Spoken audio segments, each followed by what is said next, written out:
रूस ने यूक्रेन अमन मुज़ाकरात new world order के क़याम से मशरूत कर दिए।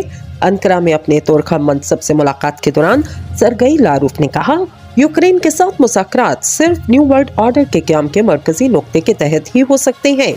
ऐसी बातचीत के लिए तैयार है जो न्यू वर्ल्ड ऑर्डर बनाने पर बात करे।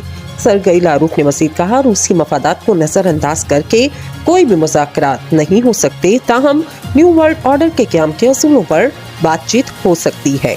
रूस किसी एक की बालादस्ती वाले यूनिपोलर वर्ल्ड ऑर्डर को तस्लीम नहीं कर सकता।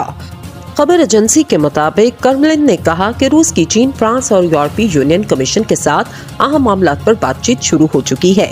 रूस का कहना है, अहम बातचीत के बावजूद यूक्रेन तनाज़े के मामले पर चीन अपने मौक़िफ़ पर मजबूती के साथ है। वाज़ेह रहे, गुज़िश्ता रोज़ चीनी सदर से मुलाकात के दौरान फ्रांसीसी सदर मैक्रोन ने शी जिनपिंग से कहा था, इन्हें पूरा यकीन है कि चीनी सदर तमाम